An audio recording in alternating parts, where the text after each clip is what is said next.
Hello Virgo, thank you so much for joining me on Igniting Insight. My name is Kelsey and this is your weekly oracle reading. This is going to be for Virgo, Sun, Moon, Rising, or really any placement. If you resonate with Virgo and you were called here by Spirit or sent this video by a friend or it just popped up in your feed and you wanted to watch it, then it could be for you. So this is actually the first time I'm doing weekly readings. This is going to be a regular thing, so if this resonates with you, if you like the way I convey the message, please do subscribe to my channel, leave me some feedback, leave the video a like, do all that good stuff for me if you would, please. And we're just gonna go ahead and talk a little bit about how I'm going to do the reading so that it makes sense, I guess. I have the decks that I'm using here. We're going to be pulling a overall energy for the week ahead from the Wisdom of the Oracle deck. This is going to be the conscious energy, so something that you're aware of going into the week or throughout the week. And then for the unconscious energy, or something that's going on beneath the surface that you're not aware of, we have the Illuminated Earth Oracle. We're going to look at past, present, future around the issue with the tarot. This is the Wild Unknown Tarot. It's based on traditional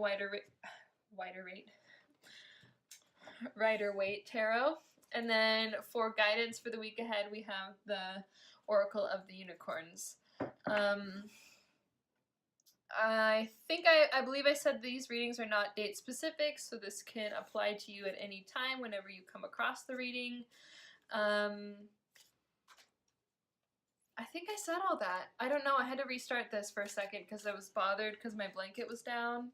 I feel like Virgo, you totally understand. I guess the only other thing I want to say is I am an intuitive reader, first and foremost, so I use a lot of imagery, and while I do have, you know, the understanding of the tarot and everything and use that to guide my readings, I work a lot with just the messages that come through. I just feel like that should be said. I feel like I always question, you know, what people are doing with their readings and how they read and all that stuff, so I just like to tell people up front the way I do it. Okay, so for your conscious energy, we have yin. This is the feminine aspect. It's a 2 card. But this is all about receptivity. As hopefully we know, we all have masculine and feminine energies within us. We all have yin and yang within us, and one of the key goals of life, you could say, one of the biggest things we are here to do and to learn is how to balance these energies within us.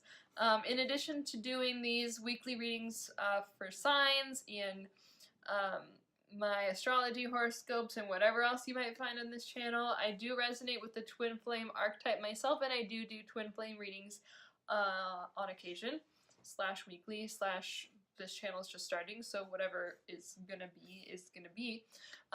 But a big thing happening now is we're all being called to balance these energies within us. We all have masculine and feminine, and we know that the patriarchy has been ruling and creating a lot of toxicity over many years. And so for you, Virgo, I think this week is about tapping more into your feminine side, tapping more into your receptive side.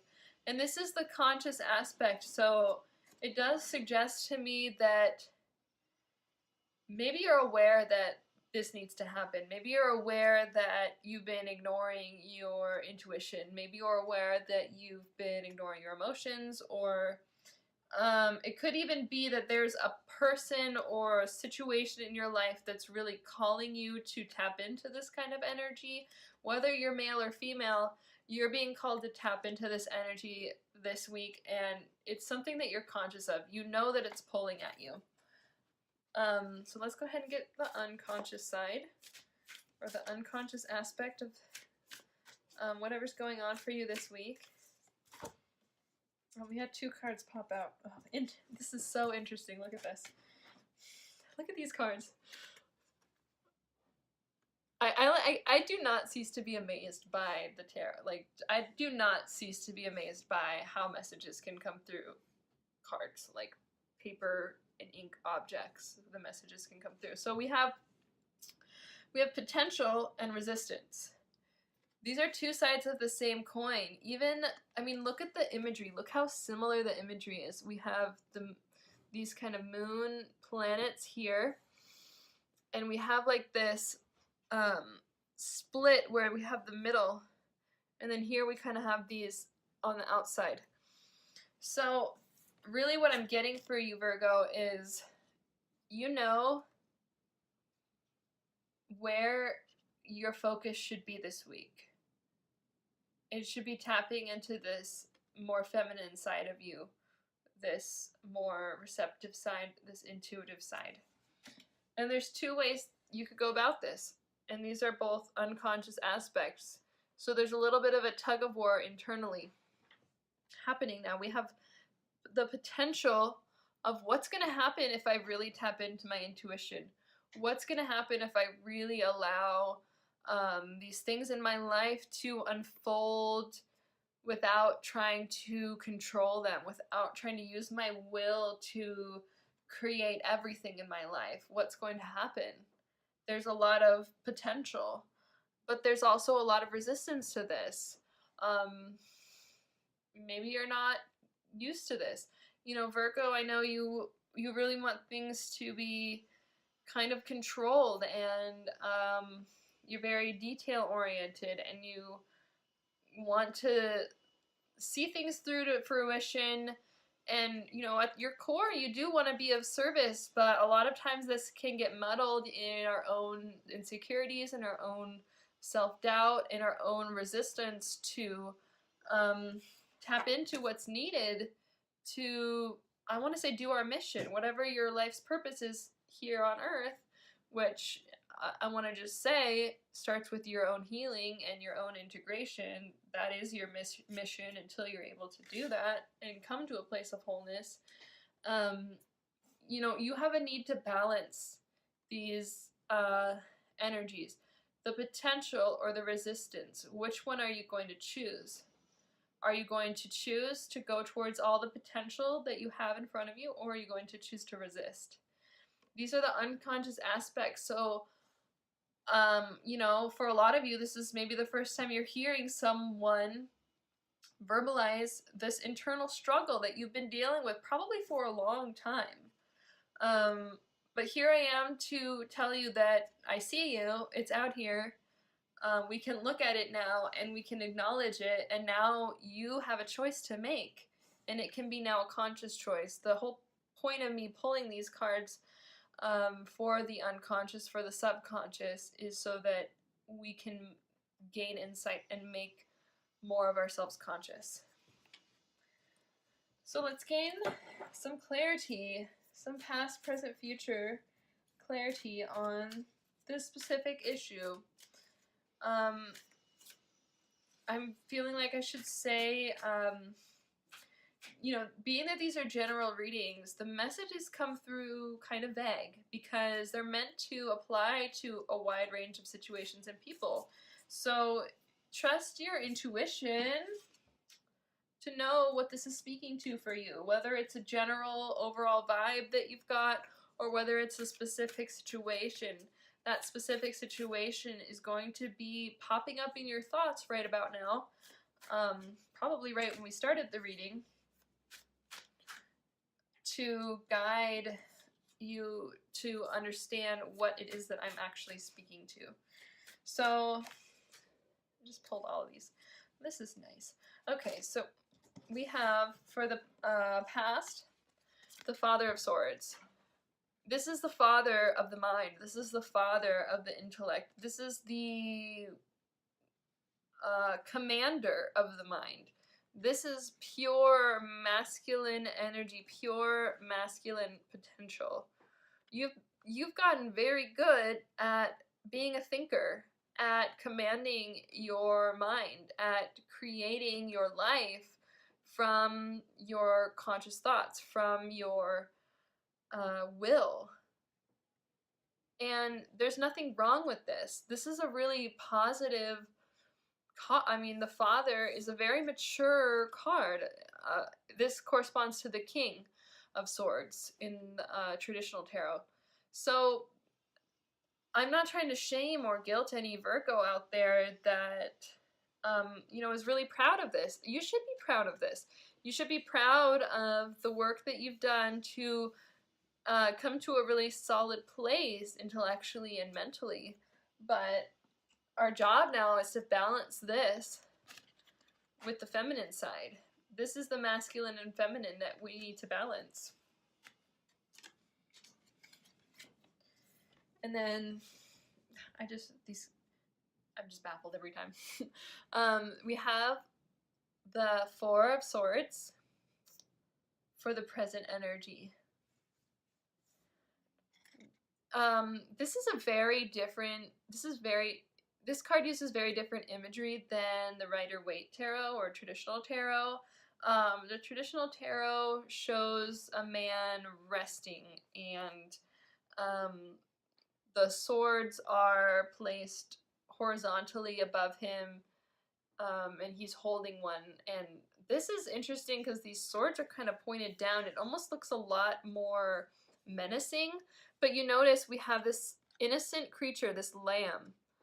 His third eye is totally activated. There's a light radiating here. It looks like the sun, which is what you get for your future card, and you can see the similarity of the imagery there. But the lamb is not even worried about these swords. So this is about, and it's interesting too that it's more swords. So it's kind of, I'm getting the message like rest on your laurels, if that makes sense. Rest your thoughts. Take a breather. Whatever you're trying to manifest, whatever you're doing in your life, it's presently time to rest. And the third eye is about vision. You know, it's about seeing, clear sight that comes from something greater than just the ego mind. This is about kind of the soul mind. It's the eye of the soul. So as you're resting, you might be experiencing some of these thoughts coming down on you. If you've been in this very masculine pattern of way of being, you're going to get messages like, do. You have to go. Especially for Virgo, like this is going to be such a thing for you, you know. I need to plan this. I need to make this happen. I need to work. I need to manifest with my will. But it's like these swords are trying to come and get you, but you are the lamb. And the lamb is kind of a feminine creature, I would say. Very receptive, very calm, also kind of represents like innocence and new beginnings. So I see this kind of as like a crossroads, and I do see you, Virgo, finally kind of tapping into that more restful energy, that more receptive energy of the feminine. And then what we have coming in the future is the sun. This is illumination. This is lighting up your soul. So I really think the reading for Virgo is positive. I think you're dealing with a lot of heavy integration, but what is coming is the sun, which is suggesting to me that this balance will be reached, that you will have all the insight you need, and it's not even going to come from your own intellect or your own mind or your own ego or your own will. It's going to kind of come from this divine. This is, to me, I'm getting like the divine sun. There's like birds here, they look like doves, sort of. I want to say divine intervention for some of you. Whatever it is that you're dealing with, it's going to come to a head whether you are looking up or not, whether you're fighting your thoughts or resting on them. The illumination is going to come to you no matter what. I hope that makes sense. Let's go ahead and pull a card for direction. I feel like I'm trying to stick with, this card wanted to come out already. I'm trying to stick with the same format for all my readings, that I almost want to pull clarifying cards. You know what? I think I'm going to go ahead and do that. I'm going to pull you guys a clarifying card, you lucky Virgos, for the present energy, just to kind of flesh out a little bit more, like maybe what this could be, or what, I don't know, I just feel that we need one more card for the presence. Like, how are we going to get from this this need to tap into our feminine energy, from being from a masculine state to having this like duality within our unconscious? Like, how are we going to find this rest? How is this going to lead to the sun? Daughter of Swords. Interesting. This does suggest another new insight, but the Daughter of Swords corresponds to the Page of Swords, so it's kind of like, it's like taking a step back from being like so intellectually focused and so dominating about it, to getting more of your sense of innocence. Like, Virgo, don't let go of your mind. I want to say like your grounded mind, your ability to create from in the physical. Don't let go of that necessarily, but maybe tone it down a notch. Tone it down to be a little bit more innocent, and that will help you get the rest that you need to kind of bring about this new illumination. And so for the unicorn guidance, we had this card for Cancer too. Sanctuary. Take time out from the world, spend more time alone, meditate or go on retreat. This is such a good message for kind of like the most effective, important way that we can bring about change is tapping into ourselves. Meditate. This is going to help you tap into your feminine aspect too, to just quiet your mind, quiet the intellect, quiet the chatter that might be feeling like these swords kind of crashing down on you a little bit. Find the rest that you need to bring about this illumination and this integration, I want to say. And I love, yeah, take time out from the world. It's also got the moon here, so, and it's a full moon. We do have a full moon coming up. If you're watching this video when I'm releasing it, around mid-February, we have a full moon coming up on the 19th of February. So that's going to be a time of illumination. Really, like if you're watching this video when it's being released for the week ahead, after this week, we're going to have the full moon. So that could be your kind of illumination, your sun moment, if this timeline is working out for you. So I hope that was helpful for you, Virgo. Let me know if it was. I'm going to be, I cannot remember what I have said now that I've done a few of these, but I try not to repeat myself, but please like, comment, subscribe to my channel. I will be doing these videos weekly, so if it resonates with you, please stay tuned for next week and we'll see what we have in store for you. I hope you have a great week, whatever's going on. I hope that you do find that balance. And again, I appreciate you watching so much. Thank you. Namaste.